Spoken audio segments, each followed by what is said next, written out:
بھئی اب تیسرے دن ہم کیا کرنا ہے، ہم نے کیا کھانا ہے؟ میرے بھائیو، جتنا ہم سنت سے دور جائیں گے اتنے ہی مشکلات ہمارے لیے بڑھیں گی۔ کوئی ضروری نہیں ہے کہ تیسرے دن برادری کا اکٹھ ہو، کوئی ضروری نہیں ہے کہ اجتماع ہو، میٹنگ ہو پہلے دوسرے تیسرے دن۔ ہاں یہ بات ہے کہ 3 دن تک، میت کے فوت ہونے سے 3 دن بعد تک ہونا یہ چاہیے کہ جس گھر میں میت فوت ہوئی ہے، جس گھر کی فوتگی ہوئی ہے، وہاں پر کچھ نہ پکے۔ قریبی رشتہ داروں کو چاہیے، عزیز و اقارب کو چاہیے کہ وہاں پر کھانا پہنچا کے ان کے لیے، اور جو لوگ تعزیت کے لیے آ رہے ہیں کھانا پہنچا کے ان لوگوں کے لیے پہنچائیں۔ ان گھر کے اندر گھر والوں کو چاہیے 3 تک کچھ نہ پکائیں، رشتہ داروں اور دوستوں کو چاہیے وہاں کھانا پکائیں۔ اب یہاں پر ایک بات آتی ہے کہ کیا تیسرے دن اکٹھ کرنا، اور پھر حالت یہ ہے کہ وہ جن کی فوتگی ہوئی ہے ان کو خود ہی وہ کھانا بھی پکاتے ہیں، اور اس کے بعد پھر وہاں پر وہ پیسے بھی اکٹھے کرتے ہیں کہ اس کھانے کے لو جی میں 100 دے رہا ہوں، یہ 200 اس نے میری فوتگی پر اتنا دیا تھا، آج میں اتنا۔ یہ سب کچھ غلط ہے، ہمیں اس سے اجتناب کرنا چاہیے۔ اسی طرح دوسری بات آتی ہے، ہمارے معاشرے میں اصل میں ایک چیز عام ہو گئی، ہاں یہ دیگر مذاہب سے آئی تھی، میں خود تحقیق کی ہے۔ ننکانہ ایک جگہ ہے، وہاں پر سکھوں کی عبادت گاہ ہے، تو میں نے ان سے پوچھا کہ یہ ختم اور قل یہ کہاں سے آئیں؟ تو وہ کہتے ہیں کہ ساری ہماری رسمیں تھی، تیجا، ساتا، 40واں یہ سکھ لوگ کرتے ہیں، اس میں کسی مسئلہ کا اختلاف نہیں ہونا چاہیے۔ آپ تیجا سکھ سے پوچھ سکتے ہیں، آپ 7واں سکھ سے پوچھ سکتے ہیں۔ جو کام غیر مسلم کے ہیں آج مسلمانوں نے کیوں اپنا لیے، اور جو کام میت کی مغفرت کے لیے تھے ہم اس سے کیوں دور چلے گئے؟ میت کی مغفرت کے لیے یہ کام تھے کہ ہم میت کی مغفرت کے لیے دعا کرتے۔ اب عام طور پر ہمارے معاشرے میں تاثر یہ دیکھنے میں آیا ہے کہ لوگ 5-5 ہزار گٹھلیاں پڑھواتے ہیں۔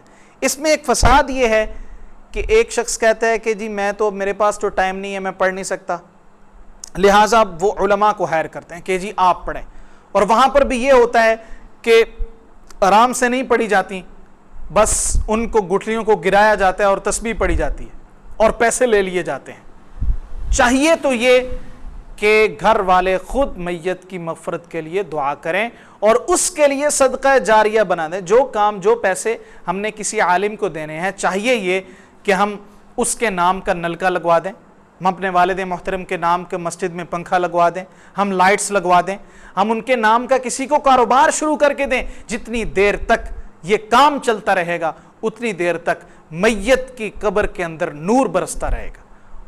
تو لہٰذا ہمیں چاہیے کہ ہم یہ کرنے کے کام کریں جو میت کے لیے صدقہ جاریہ ہیں، ہم بدعات سے دور ہو جائیں، ہم خرافات سے دور ہو جائیں۔ اسی طرح ایک اور بات سامنے آتی ہے کہ میت کے ایصال ثواب کے لیے، میت کے ایصال ثواب، ایصال کا مطلب پہنچانا، ثواب کا مطلب نیکی، ایصال ثواب، نیکی کو پہنچانے کا کام اللہ رب العزت کا ہے۔ ہمیں میت کے لیے مغفرت کی دعا کرنی چاہیے، اور میت کو جو ثواب پہنچتا ہے وہ 3 چیزوں کا ہے۔ اللہ کے رسول نے خود اسپیسیفائی کر دیا، آپ نے فرمایا میت کو اس کا صدقہ جاریہ پہنچتا رہتا ہے۔ کوئی اس نے اپنی زندگی میں کام اچھا شروع کیا تھا، اب وہ کام جب تک ہوتا رہے گا ثواب پہنچتا رہے گا۔ نمبر 2، کوئی علم کی دین کی بات اس نے پھیلائی، اس کو ثواب پہنچتا رہے گا۔ تیسرے نمبر کے اوپر اس کی نیک اولاد ہے۔ یہ 3 طریقے سے ثواب پہنچ سکتا ہے۔ کوئی دوست کے لیے کرے کہ یا اللہ میں نے یہ قرآن مجید پڑھا ہے، یا اللہ میرے اکاؤنٹ سے ادھر ٹرانسفر کر دے۔ میرے بھائیو ایسی کوئی بات نہیں ہے، دوست رشتہ دار دعا کر سکتے ہیں، اولاد ثواب پہنچا سکتی ہے، یہ میں نے بات کو سمجھایا ہے۔ لہٰذا اسی وجہ سے اللہ کے رسول صلی اللہ علیہ وسلم اور حضرت ابراہیم علیہ اور دیگر انبیاء کی دعائیں، ربی ہب لی من الصالحین، اللہ مجھے نیک اولاد دے تاکہ یہ ایصال ثواب کرے۔ تو ایصال ثواب ہے، ہم اس کا انکار نہیں کرتے، یہ بات غلط ہے۔ ایصال ثواب ہے اس میت کا اپنا عمل، اس کی کوئی دینی بات اور اس کی نیک اولاد۔ اللہ سے دعا ہے کہ اللہ تعالی ہمیں بدعات سے بچائے اور سنت پر عمل پیرا ہونے کی توفیق نصیب فرمائے۔ اسی طرح ایک اور بات بھی آتی ہے کہ جیسے ہم تعزیت کے لیے بیٹھتے ہیں، یہ اہم ٹاپک رہ گیا کہ تعزیت کیسے ہونی چاہیے۔ میرے محترم بھائیوں ساتھیوں، اسلام دین مکمل ہے، دین کامل ہے۔ تعزیت کا بھی طریقہ اللہ کے رسول نے ہمیں بتلایا ہے کہ ہم میت کے پاس جائیں اور اس کو الفاظ کہیں۔ کیا الفاظ اللہ کے رسول نے سکھلائے ہیں؟ اعظم اللہ اجرک واحسن عزاک وغفر لمیتک۔ اس کا ترجمہ یہ بنتا ہے کہ بھائی اللہ تجھے صبر دے، تیری میت کو معاف فرمائے اور جو تیری تعزیت ہے آپ کو صبر دے لواحقین کو، یہ جملے کہہ دینا اس سے تعزیت ہو جائے گی۔ میت کی مغفرت کے لیے دعا کر دیں، اللہم اغفر لہ ورحمہ۔ اب عام طور پر ہمارے معاشرے میں یہ ہے کہ ایک طرف سے کوئی سگریٹ پی رہا ہے، کوئی کچھ کر رہا ہے، کوئی اخبار پڑھ رہا ہے، کوئی عجیب باتیں کر رہا ہے، اور سارے آ کے ایک بندہ کہتا ہے دعا کر لو جی۔ اب پتہ نہیں وہ کیا پڑھ رہا ہے۔ ہونا تو یہ چاہیے کہ اس دعا میں بھی اگر کوئی شخص ہاتھ اٹھانے کے لیے کہتا ہے تو ہاتھ اٹھانا اللہ کے رسول صلی اللہ علیہ وسلم سے اس موقع پر ثابت نہیں ہے، لیکن اگر کوئی شخص کہتا ہے کہ بھی کر لو جی تو پھر اس کرنے کو ضائع نہیں کرنا چاہیے۔ اور یہ بھی بات یاد رکھیے کہ دعا کا صرف ایک طریقہ ہاتھ اٹھانے کا نہیں ہے، دعا ہم بغیر ہاتھ اٹھائے بھی مانگ سکتے ہیں، دعا ہم سجدے کی حالت میں بھی مانگ سکتے ہیں، دعا ہم عام نارمل کھڑے ہونے کی حالت میں بھی مانگ سکتے ہیں۔ ضروری نہیں کہ ہاتھ اٹھائے جائیں، دعا ضرور دی جائے، لیکن ہمارے معاشرے میں یہ نہیں ہوتا۔ وہ کہتے ہیں جی دعا کر لو، اب اس شخص کو خود بھی پتہ نہیں کہ میں باوضو ہوں کہ نہیں، میں قرآن مجید پڑھ سکتا ہوں کہ نہیں، میں طاہر ہوں کہ نہیں، میں سگریٹ پی کے آ رہا ہوں اور میں سورۃ الفاتحہ پڑھ رہا ہوں۔ اب اس جگہ پر یعنی کہ تعزیت والی جگہ پر بیٹھ کر سب سے پہلے کیا کرنا چاہیے، اس کو ملیں، جو لواحقین ہیں ان کو صبر کی تلقین کریں، اور پھر میت کی مغفرت کے لیے دعا کریں۔ وہاں پر بیٹھ کر سورۃ الفاتحہ پڑھنا، 3 کل پڑھنا اللہ کے رسول جناب محمد رسول اللہ صلی اللہ علیہ وسلم سے ثابت نہیں۔ سورۃ الفاتحہ پڑھنا جنازے میں ثابت ہے۔ عجیب بات ہے ہم وہاں پر پڑھتے نہیں، اور جہاں پر نہیں پڑھنا ثابت ہم وہاں پر پڑھتے ہیں۔ کوشش کریں اگر سورۃ الفاتحہ پڑھنی ہے تو اس کے بعد آپ میت کی مغفرت کے لیے دعا کر لیں، دعا ضرور کریں اس جگہ پر بیٹھ کر، اس جگہ کے اندر وقت ضائع نہ کیجیے۔ اللہ تعالیٰ مجھے اور آپ کو عمل کرنے کی توفیق نصیب فرمائے۔ جنازہ، کفن، دفن، جنازہ پڑھنا اور تعزیت کرنا، ہر کام سنت کے مطابق پورا کرنے کی توفیق نصیب فرمائے۔ یہ چند مسائل تھے، ضروری تھا کہ ان کو بیان کیا جاتا۔ اللہ تعالیٰ ہمیں ہر کام سنت کے مطابق کرنے کی توفیق نصیب فرمائے۔ اقول قولی ھذا استغفر اللہ لی ولکم، والسلام علیکم ورحمۃ اللہ وبرکاتہ۔